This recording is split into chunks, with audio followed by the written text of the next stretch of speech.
ও আল্লাহ গো, আল্লাহ এটা কি হয়ে গেল? ওই শালা চোখে দাস না, ওই শালা চোখ কি উর্মি দিয়ে গাড়ি চালাস? তোর আজকে উচিত শিক্ষা দি। ওই শালা চোখে দাস না। হেই মিয়া কি করতেছেন? আগে রোগী বাঁচান। আপনি ঠিকই বলছেন ভাই, চলেন তাড়াতাড়ি গিয়ে আগে ওনাকে উঠে এলো। আঙ্কেল আপনি ওঠেন, আপনি ঠিক আছেন তো আঙ্কেল? ব্যথা পান নাই? হ্যাঁ বাবা আমি ঠিক আছি। কে আর আপনি ঠিক আছেন? ওই শালার আজকে ধরেন, ওই শালার কাছ থেকে আজকে জরিমানা নিয়ে আসেন। না বাবা, ওনার কাছে কি জরিমানা নিবা? আমার তো কিছু হয় নাই। আরে কাকা আপনি একটু শক্ত হন, ওই শালার কাছ থেকে 50,000 টাকা জরিমানা নিমু। ওই রাগ, কি জোরে বানানেস আমি দেখতেছি।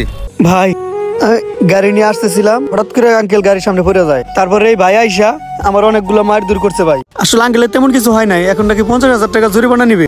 কামাই করে খাইতে ভালো লাগে না? বাজারে বৈশা থাকো শুধু ধান্দামি করে খাওয়ার জন্য। ঠিক কইছেন ভাই, ওরা বাজারে বসে থেকে অন্যের ক্ষতি করার জন্য। ভাই আপনার কোনো ক্ষয়ক্ষতি হয়েছে কি? না আমার কোনো ক্ষয়ক্ষতি হয় নাই। এই বেটা এই যা এখান থেকে, ছোট ভাই যাও গাড়ি নিয়ে চলে যাও। রোড অ্যাক্সিডেন্ট শুধু ড্রাইভারের কারণে নয়, জনসাধারণের অসাবধানতার কারণেও হতে পারে।